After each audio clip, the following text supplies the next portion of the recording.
Hello, everyone. My name's Natalia, and I'm going to be talking about our case study about Marina Martinez, who is a 14-year-old girl who is currently in the foster care system. And as we know, she's had some struggles, like she wasn't going to school for no reasons, no good reasons. And she's kind of having a lot going on. Like her parents are both immigrants.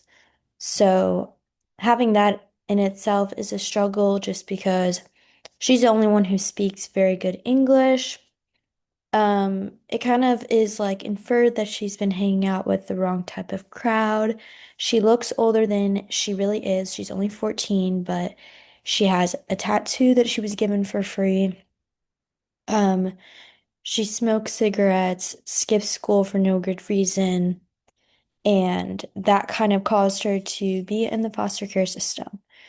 So, with that being said, she was placed with Mr. Flattery, I think that's how you say it, with his family. Um, she was having a good time until he kind of got, I feel like it's kind of described like their relationship was very casual. Um, Not really like a parent type of relationship, which I think is very important within the foster care system just because a lot of foster kids are lacking that. So, that was already kind of one red flag from the start. And then he kind of got really like close with her, would take her on motorcycle rides, things like that. Started kind of like dressing more like teen vibes, that type of thing, and started to sexually abuse her. So, as we know, he would kiss her before bed and tried to kind of like go farther than that. And Marina felt very comfortable to tell her caseworker after she was kind of reminded with a song. Um, so that's kind of like a summary of kind of what happened with her. And I have a couple things that I would like to touch on as far as what I believe that should be done in this situation. So first, I would like to mention the types of effects that foster children in the system experience um, with sexual abuse and kind of like what other things can be affected by that. And these things can include nightmares or like trouble sleeping, being distant with people at certain times, changing in eating habits, mood swings, new fears or of places or people, drug and alcohol abuse, depression and anxiety, and unwillingness to be close with others.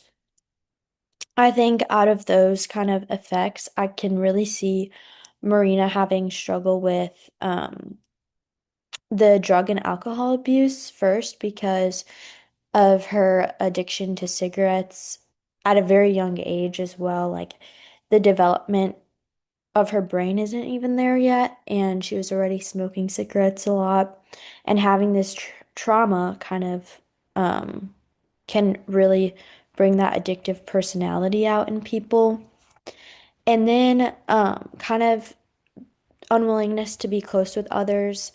I feel like she already kind of had like a distant type of relationship with her family because of that language barrier and them not really understanding American society and things like that.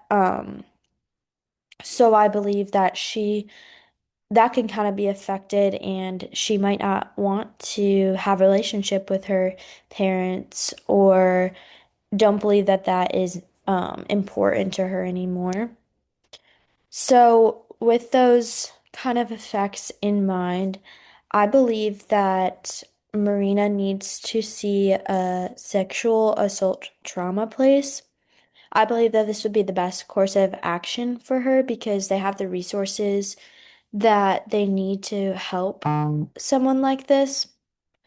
And a big benefit of that was just would just be like consistent counseling and therapy for her.